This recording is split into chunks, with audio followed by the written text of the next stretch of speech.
The faint glow of lantern light in the darkness was like a beacon of hope as Nora Winters stumbled through the driving rain, one hand clutching her swollen belly, the other pulling her soaked shawl tighter around her shoulders.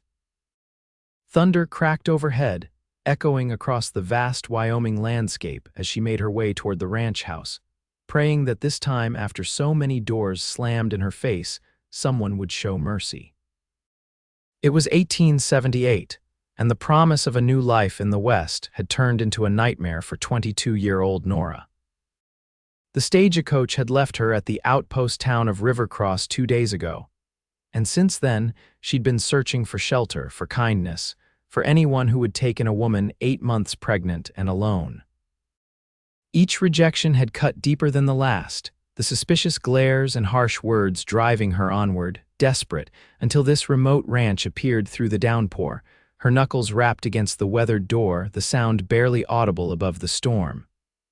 No response. She knocked harder, panic rising in her throat. The baby kicked sharply as if sensing her distress. "Please," she whispered, though no one could hear. "Please open." Just as her hope began to fade, the door swung open. A tall figure stood silhouetted against the warm light inside.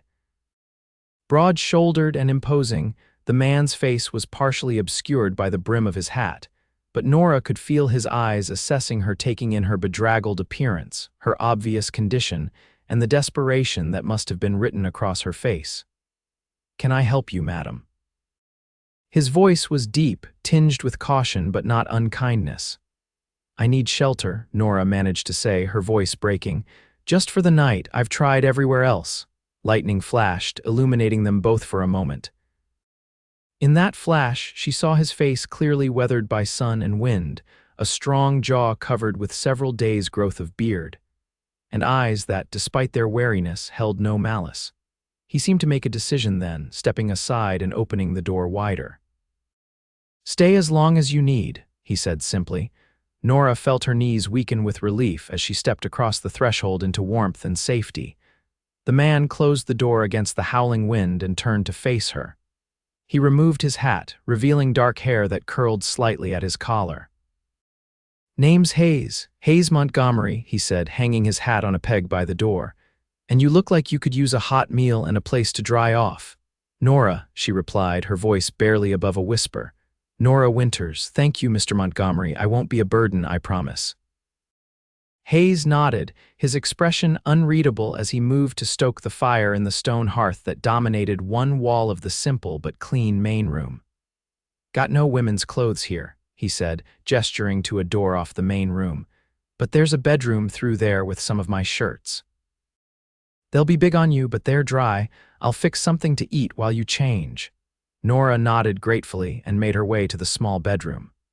Once alone, she allowed herself a moment of pure relief, leaning against the closed door as tears streamed down her face. The baby kicked again, and she placed her hand over the spot. "We'll be all right," she whispered. "For tonight, at least, we're safe." She found a clean shirt as promised and changed quickly, wrapping herself in a quilt from the bed for additional modesty before returning to the main room. Hayes was at the stove, his back to her as he stirred something in a cast iron pot. "Stew's nearly ready," he said without turning. "Not fancy, but it's hot." "I'm grateful for anything," Nora replied, easing herself into a chair at the small wooden table. Her back ached from the long walk, and her feet were swollen and painful. Hayes turned then, really looking at her for the first time in the light. His eyes lingered briefly on her stomach before meeting her gaze. "How far along?" he asked, his tone softer than before. 8 months, I think," Nora replied, unconsciously placing a protective hand over her belly. "It's hard to be certain," he nodded, asking no further questions as he ladled stew into 2 bowls and placed one before her along with a chunk of bread. "Eat," he said. "You need your strength." The simple meal was the best thing Nora had tasted in days. As she ate, she became aware of Hayes watching her, curiosity evident in his expression despite his attempts to hide it. "You can ask," she said finally. "I know you're wondering." Hayes took a sip of water from his cup before responding. "Not my business unless you want it to be." The unexpected courtesy nearly undid her, After days of judgment and scorn, his simple respect was overwhelming.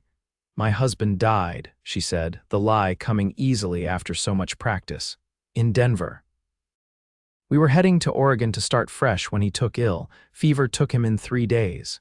She looked down at her bowl. "His family wanted nothing to do with me or the baby, said I trapped their son, so I decided to continue west, but—" She gestured vaguely to her stomach. "The stage driver wouldn't take me further than Rivercross in my condition."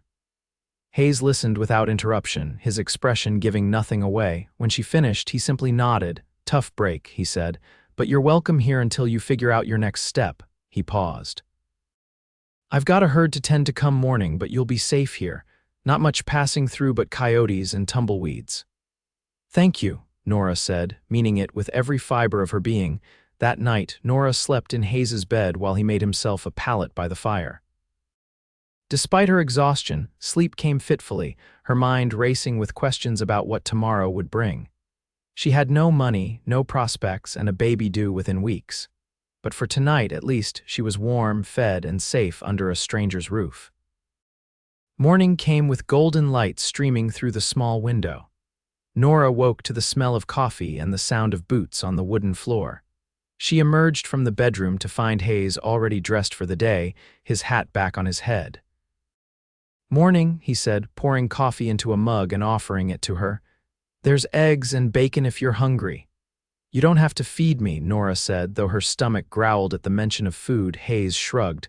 "Got to eat anyway." He nodded toward the stove. "Help yourself." "I need to check the herd, be back midday." Before she could thank him again, he was gone, the door closing firmly behind him. Nora stood in the sudden quiet of the cabin, the coffee mug warm in her hands. It felt strange to be alone in a stranger's home, but the alternative, being back out there with nowhere to go, was unthinkable. After eating, Nora explored the small cabin. It was a bachelor's home, spare and functional, but clean and well-maintained. There were few personal touches. A bookshelf with a dozen well-worn volumes, a photograph of an older couple Nora guessed were Hayes's parents, and a rifle mounted above the door.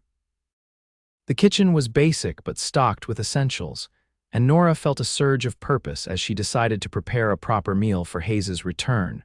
By midday, a stew was simmering on the stove, bread was baking, and Nora had tidied the already neat cabin. She'd found some mending in a basket by the chair and had set to work on it, grateful to have something useful to do with her hands. The sound of hoofbeats announced Hayes's return. He entered, removing his hat and hanging it on its peg before noticing the domestic transformation that had taken place in his absence. "You didn't have to do all this," he said, though Nora caught the appreciation in his tone. "It's the least I can do," she replied. "I hope you don't mind that I used some of your supplies." "Don't mind at all." He washed up at the basin by the door, then sat at the table as Nora served the stew and bread. They ate in companionable silence for a while before Hayes spoke again. "Got a letter from the town marshal while I was out," he said. "Seems there's been some talk about a woman in your condition going door to door. Folks are wondering who you are and where you came from." Nora's spoon froze halfway to her mouth. "What did you tell them?" "Nothing yet," Hayes replied. "Figure that's your story to tell or not." Relief washed over her. "Thank you," she said quietly. Hayes studied her for a moment. "You running from something, Miss Winters?" The directness of the question startled her, but there was no accusation in his tone, only concern. "Not what you might think," she said carefully. "I'm not a criminal, if that's what you're asking." "Didn't think you were," Hayes said. "But a woman in your condition, alone, with a story that doesn't quite ring true, makes a man wonder." Nora set down her spoon, her appetite gone. "I should go," she said, though the thought filled her with dread. "I don't want to bring trouble to your door." "Didn't say that," Hayes replied, his voice steady. "Said I was wondering, is all, and that you can stay as long as you need. I meant that." Their eyes met across the table, and Nora saw nothing but sincerity in his gaze. She took a deep breath. "The baby's father isn't dead," she admitted.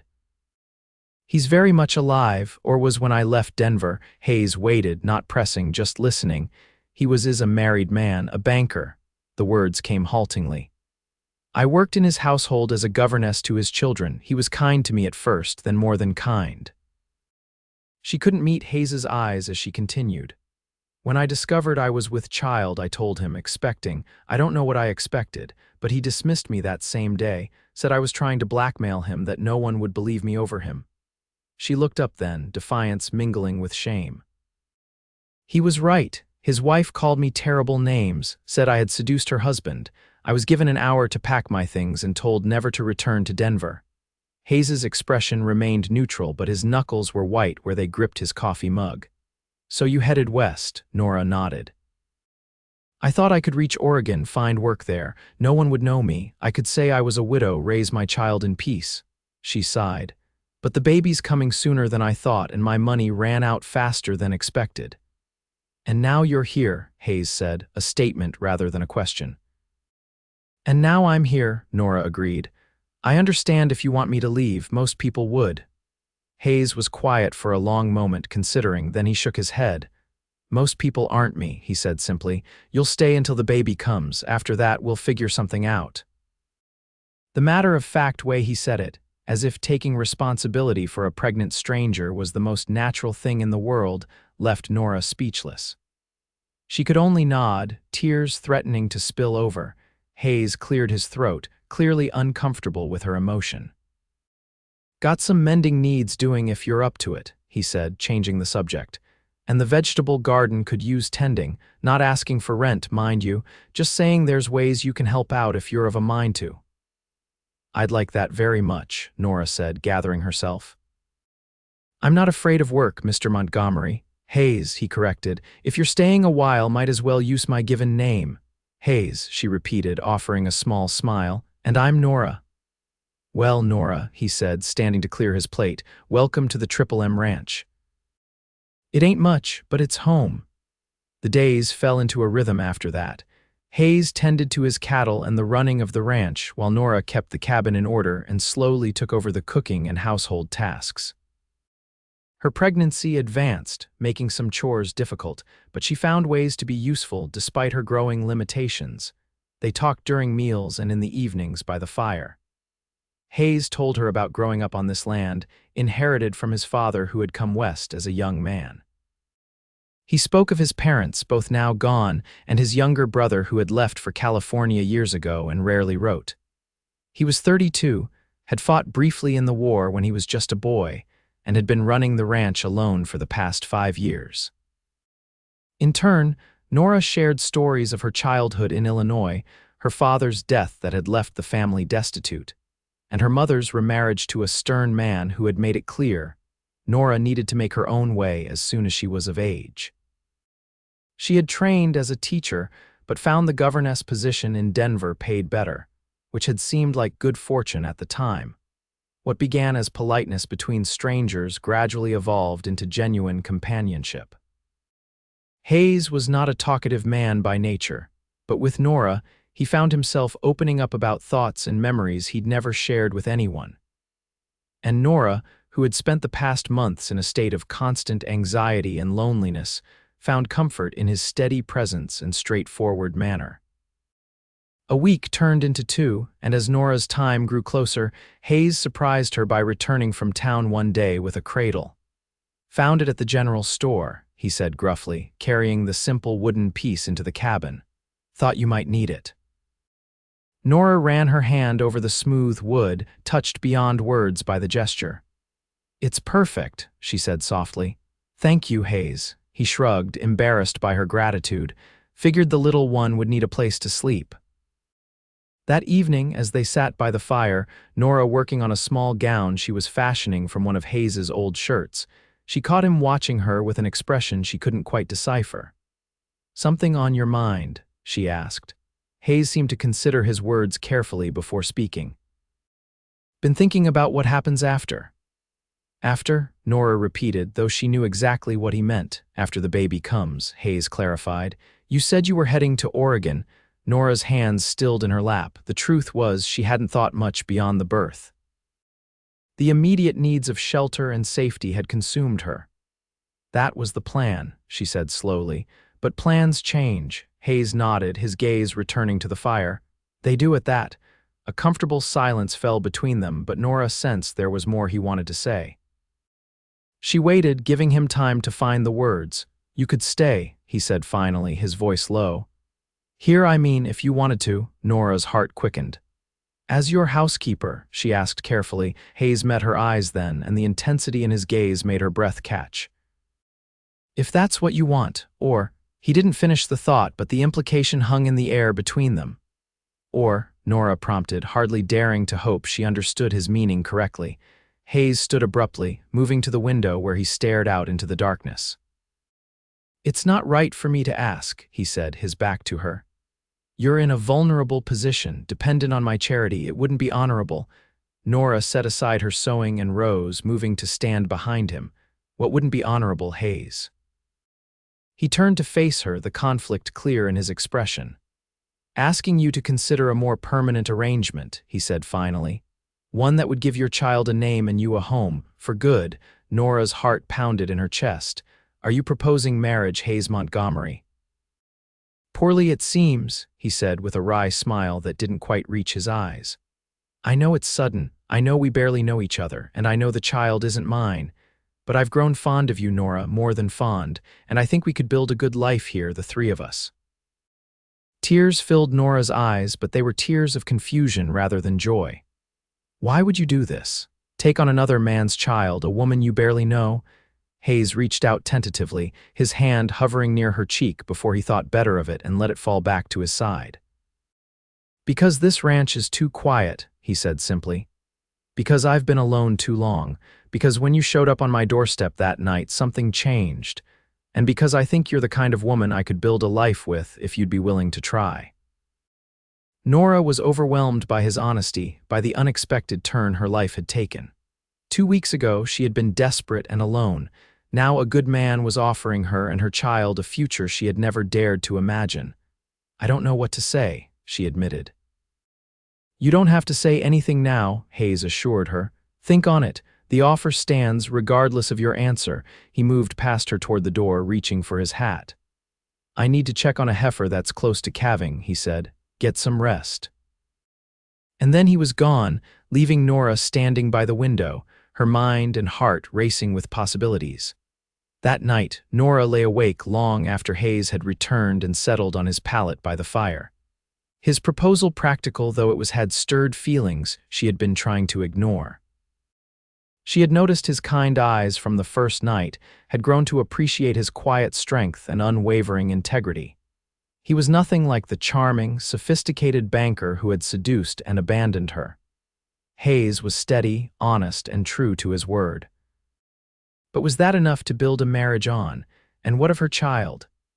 Would Hayes truly be able to love another man's offspring as his own? As if sensing her turmoil, the baby kicked sharply, making Nora wince.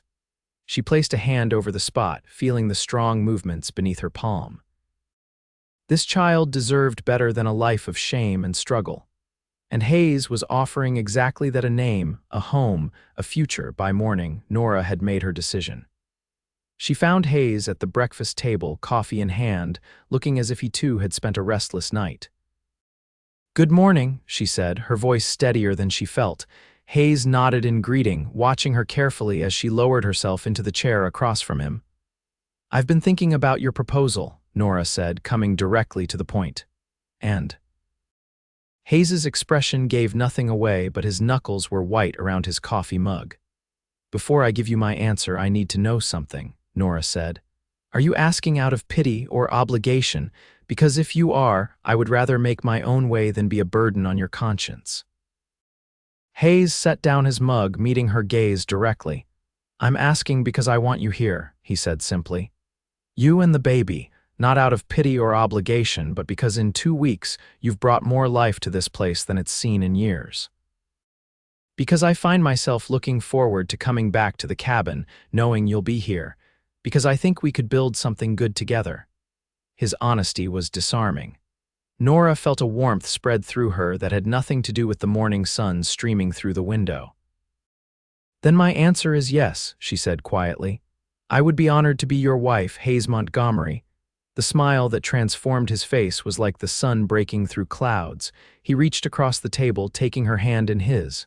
"I'll do right by you, Nora," he promised. "By you and the little one both." "I know you will," she said, and she meant it. They were married 3 days later by the circuit preacher who happened to be passing through River Cross. The ceremony was simple, held in the small church with only the preacher's wife and the general store owner as witnesses. Nora wore her one good dress, let out as much as possible to accommodate her condition, and Hayes wore a clean shirt and his best pants. The vows were traditional, promising to love, honor, and cherish until death parted them. As Nora repeated the words, she wondered if it was wrong to make such promises when what had brought them together was practicality rather than passion. But looking into Hayes's eyes as he slipped a simple gold band onto her finger purchased from the jeweler in town with money she knew he could ill afford to spend, she felt something that, if not love yet, certainly held the promise of it. "I now pronounce you man and wife," the preacher declared. "You may kiss your bride." Hayes hesitated, then leaned in to place a gentle, almost tentative kiss on Nora's lips. It was brief, but Nora felt a flutter in her chest that had nothing to do with the baby. "Mrs. Montgomery," Hayes said softly as they walked out of the church into the bright afternoon sunlight. "Mrs. Montgomery," Nora repeated, testing the sound of it. It felt right somehow in a way she hadn't expected. They rode back to the ranch in Hayes's wagon, the journey quiet but companionable. Nora found herself sneaking glances at her new husband, still somewhat amazed by the turn her life had taken. "What are you thinking?" Hayes asked, catching one of her looks. "That I'm very lucky," Nora admitted, "to have found you, or rather, for you to have found me." Hayes's hands tightened on the reins. "I'm the lucky one," he said, his voice gruff with emotion. When they arrived at the ranch home now, Nora reminded herself Hayes surprised her by coming around to her side of the wagon and lifting her down despite her protests that she was far too heavy. "Tradition," he insisted, carrying her across the threshold of the cabin before setting her gently on her feet. The gesture, old-fashioned and romantic, brought tears to Nora's eyes. "Thank you," she whispered, not just for the gesture but for everything: the shelter, the kindness, the chance at a new life. Hayes reached out, his fingers gentle as they brushed a tear from her cheek. "No tears on your wedding day," he said softly. "Happy ones," Nora assured him, catching his hand and holding it against her face. For a moment they stood like that, connected, the air between them charged with something new and unexplored. Then the baby kicked, hard enough that Hayes felt it against his arm where it pressed against her belly. He chuckled, breaking the tension. "Someone's jealous of the attention," he said, pulling back slightly but not letting go of Nora's hand. "Or hungry," Nora suggested with a smile. "I could fix us something to eat, a wedding supper of sorts." Hayes nodded, reluctantly releasing her hand. "I'll tend to the horses first," he said. "Won't be long." As he went back outside, Nora took a moment to look around the cabin, their cabin now. She was a wife again, though this time to a man who knew her fully and had chosen her anyway. The thought was both terrifying and exhilarating. That night, Hayes insisted Nora take the bed as always while he made his pallet by the fire. When she protested that they were married now, he shook his head. "Not until after the baby comes," he said firmly. "You need your rest and there'll be plenty of time for other things. Once you're recovered." His consideration touched her deeply. There was no expectation in his eyes, no demand that she fulfill wifely duties despite her condition, just patience and respect. "Thank you," she said softly. "For everything?" Hayes nodded, a slight flush coloring his cheeks. "Good night, Mrs. Montgomery." "Good night, Mr. Montgomery," she replied, and for the first time in months, Nora fell asleep feeling not just safe, but hopeful about the future. The next week passed in a blur of domestic adjustments as they settled into married life. Hayes cleared space in his wardrobe for Nora's few belongings, and they rearranged the cabin to make room for the cradle. Nora continued to cook and keep house, but now with the authority of a wife rather than a guest. Hayes brought her wildflowers one evening, awkwardly presenting the small bouquet as if unsure of his gesture. Nora arranged them in a jar on the table, her heart warming at the thoughtfulness behind the simple gift. They were still learning each other, still finding their way as husband and wife, when Nora's labor began. It started as a dull ache in her lower back in the early morning hours. By dawn, she knew it was time. Hayes had just risen to start the day when Nora emerged from the bedroom, one hand pressed to her stomach. "Hayes," she said, her voice steady despite her fear. "The baby's coming." The color drained from Hayes's face, but he recovered quickly. "I'll ride for the midwife," he said, already reaching for his hat. "Will you be all right until I get back?" Nora nodded, though another pain was building. "It will be hours yet," she assured him.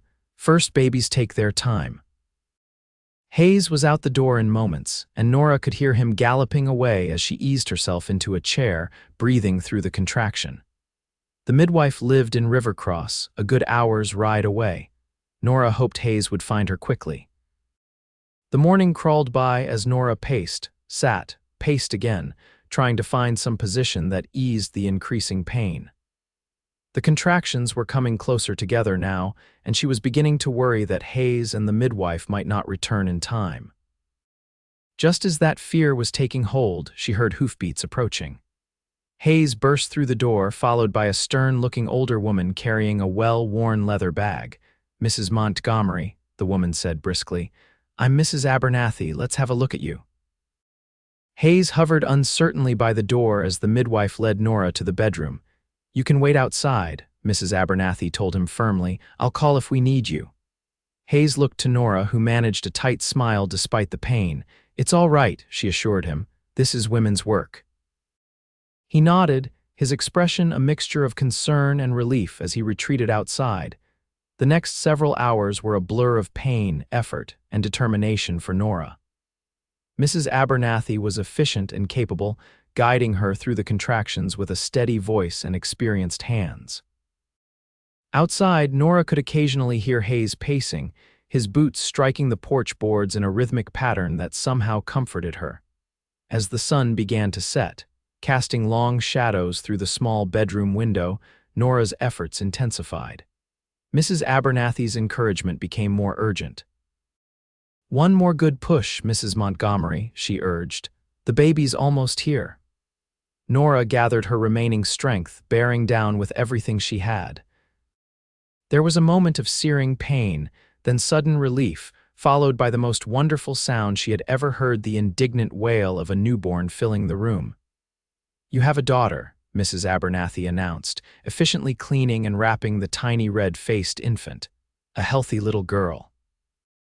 Tears streamed down Nora's face as the midwife placed the bundle in her arms. Her daughter so perfect, so complete with her button nose and shock of dark hair.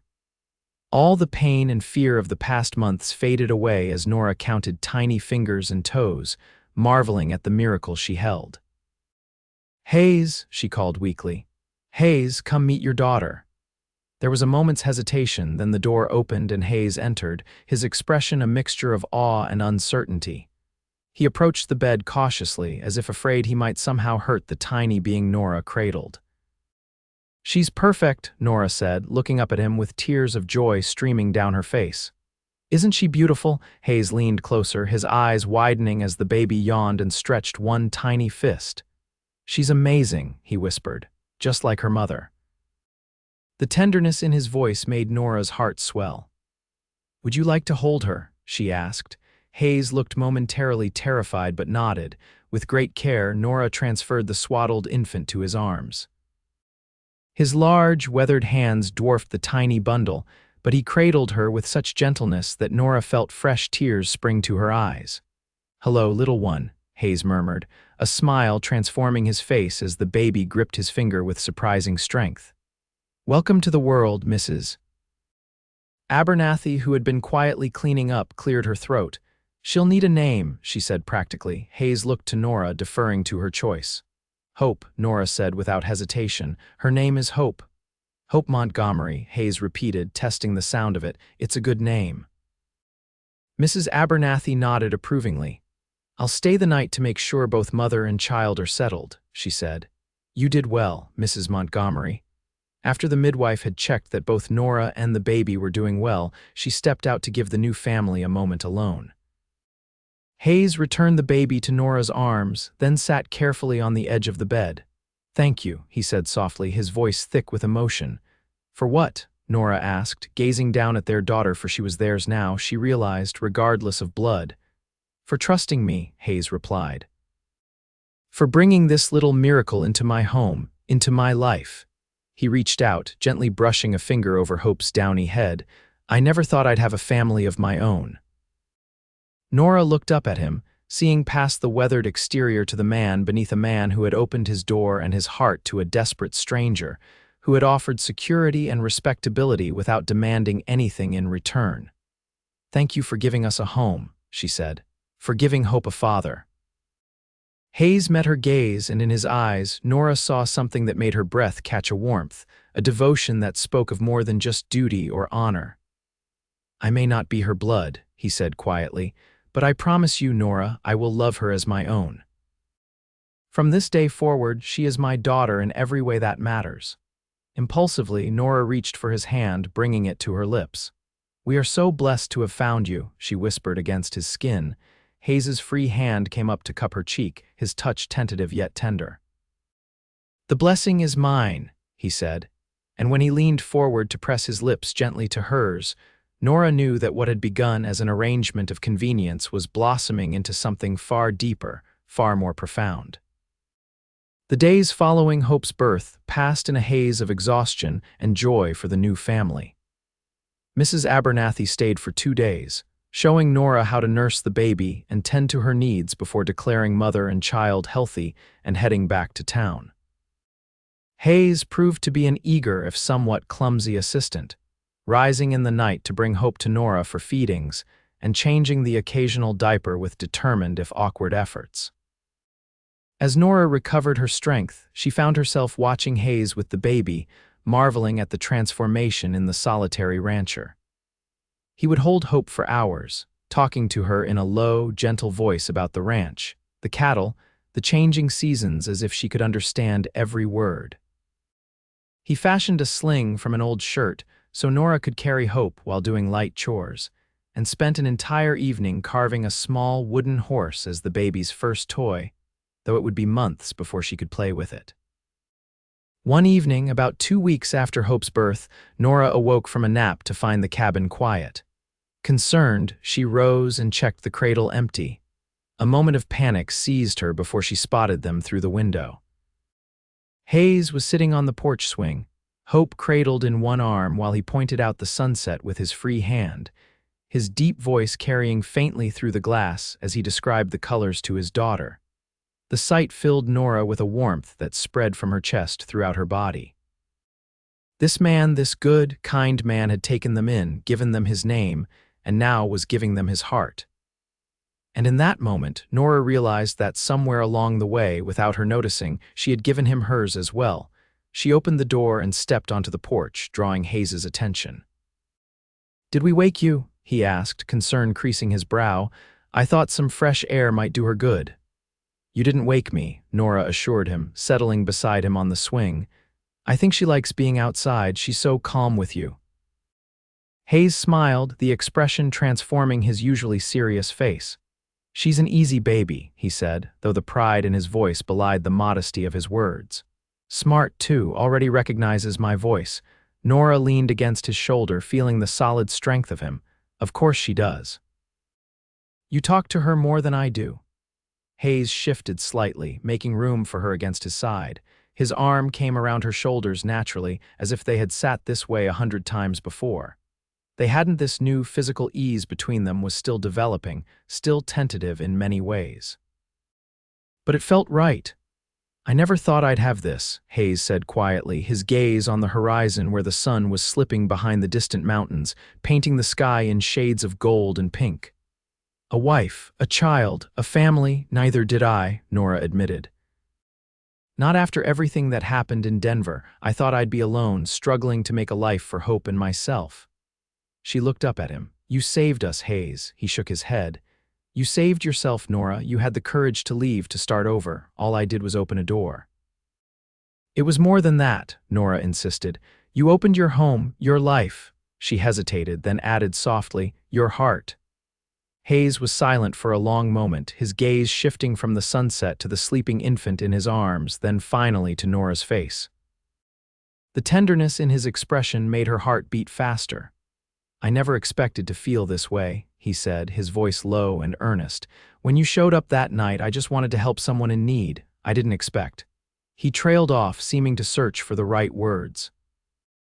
"Didn't expect what?" Nora prompted gently. "Didn't expect to fall in love," Hayes finished, the words hanging in the evening air between them. Nora's breath caught.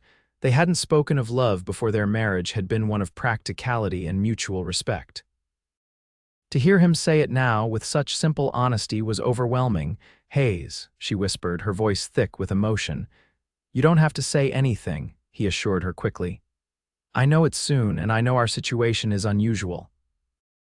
I just wanted you to know that this isn't just duty or responsibility for me anymore. It's more, so much more."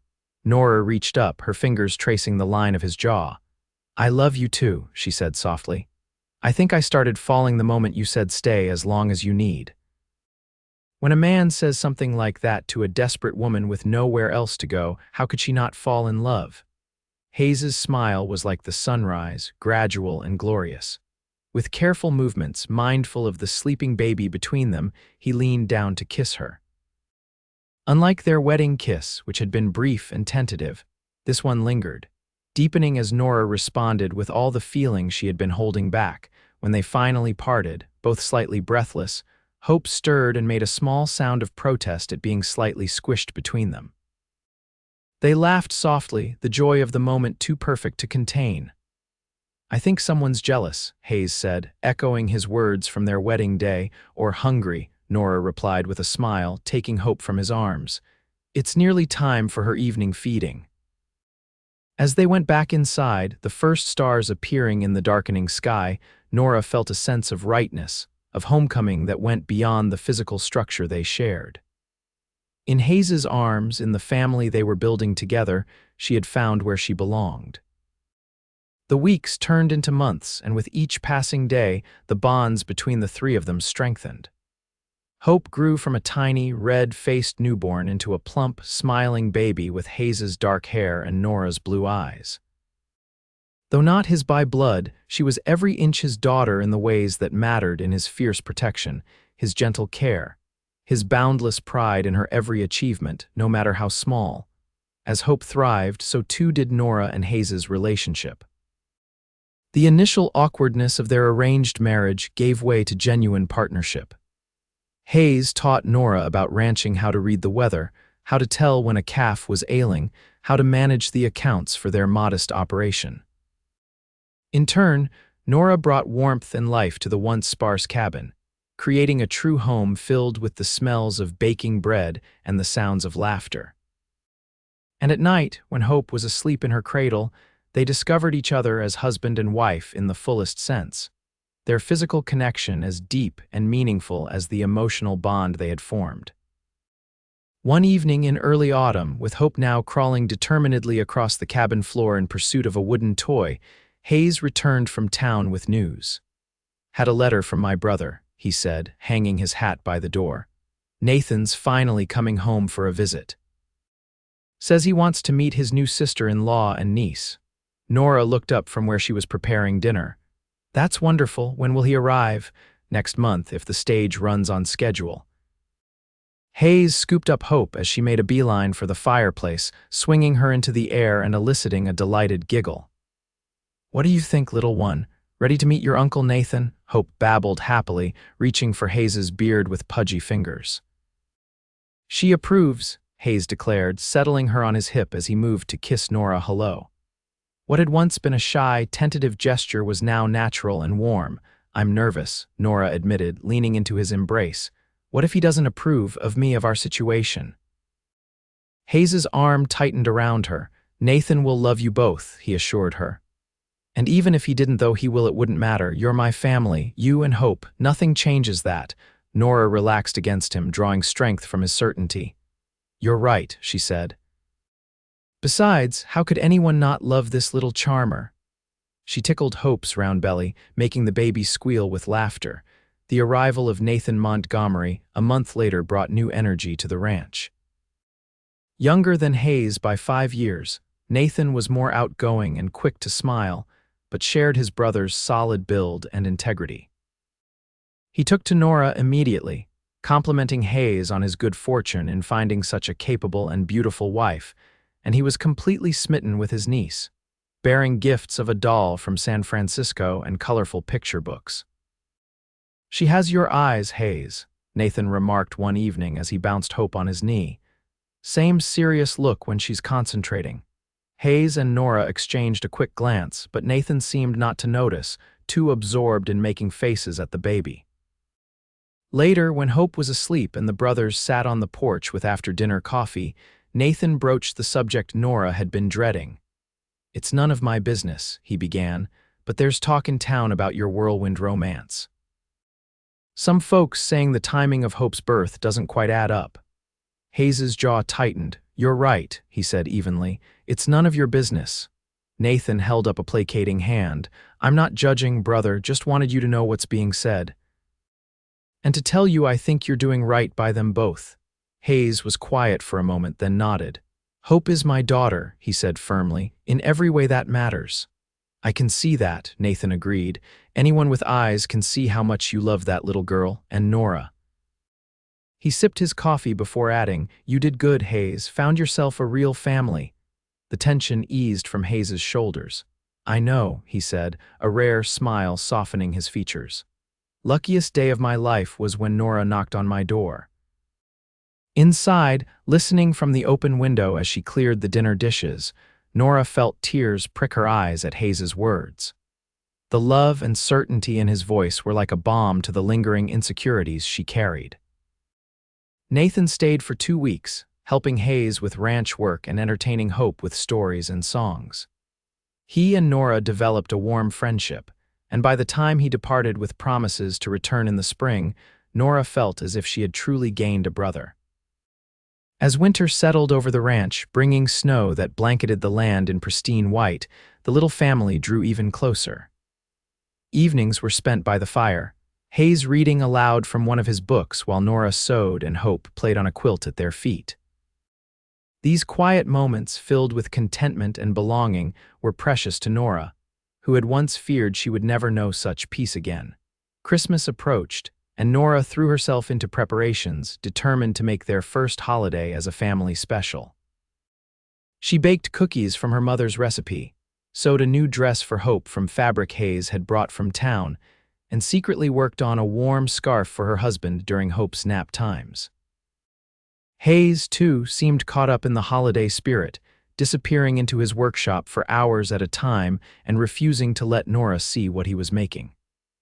"Christmas surprise," was all he would say, a boyish excitement in his eyes that made her fall in love with him all over again. On Christmas Eve, after Hope was tucked into her cradle with a new knitted blanket from Mrs. Abernathy, Hayes led Nora to the hearth where he had placed 2 packages. "Open yours first," he urged, uncharacteristically animated.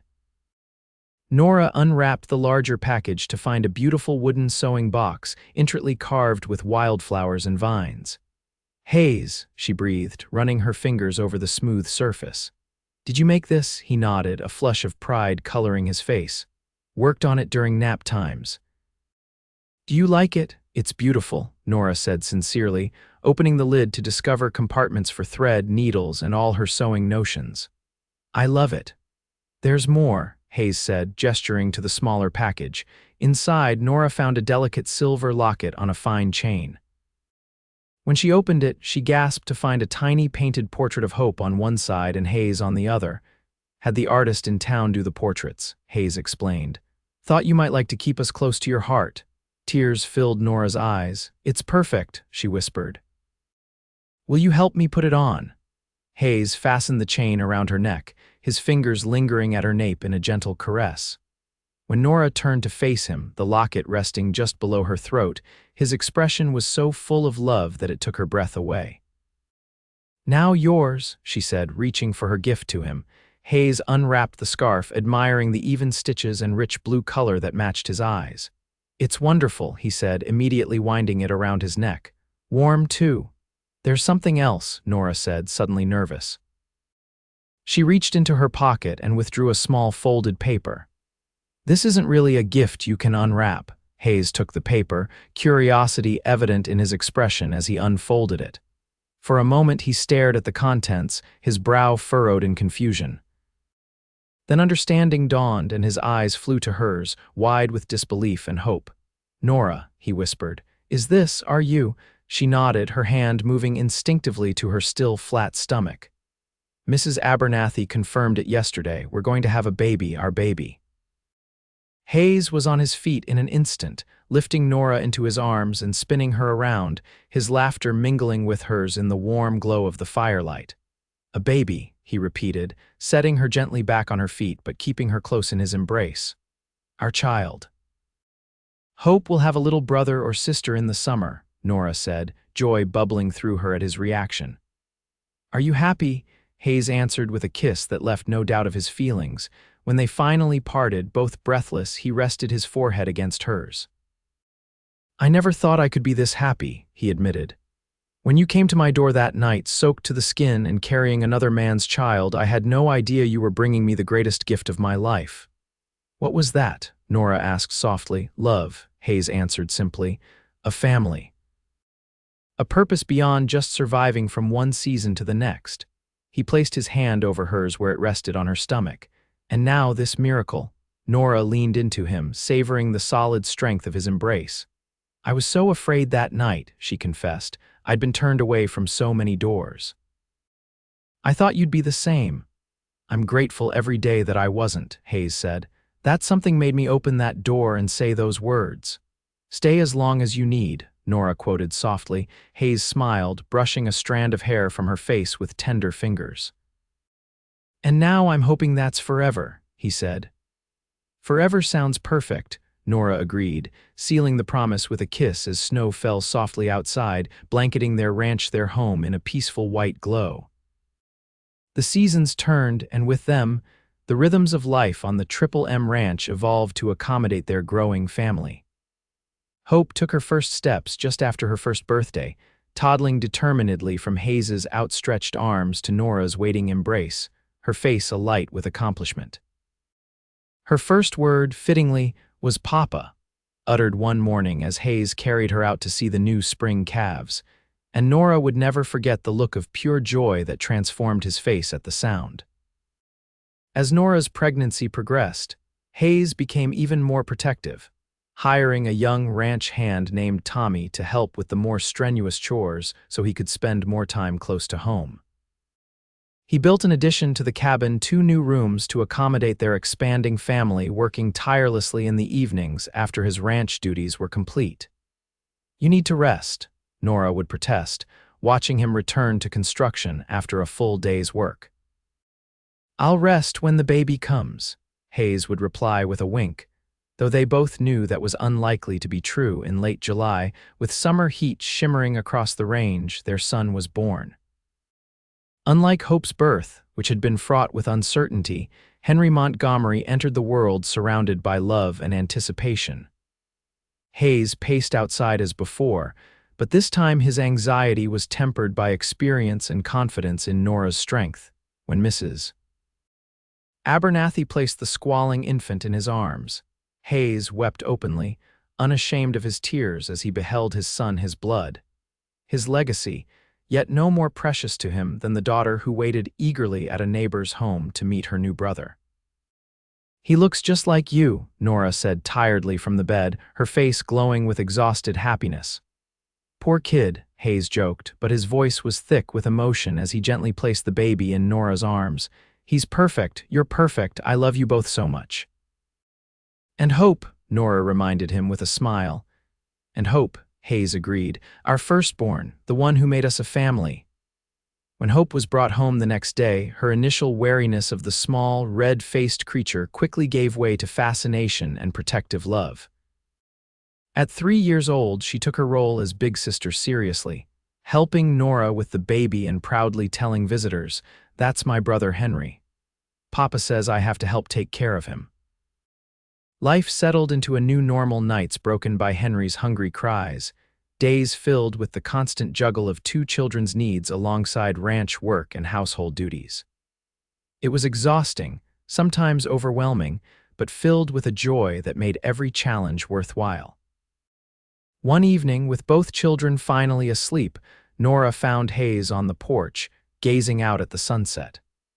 She joined him, leaning against his shoulder as his arm came around her in a gesture that had become as natural as breathing.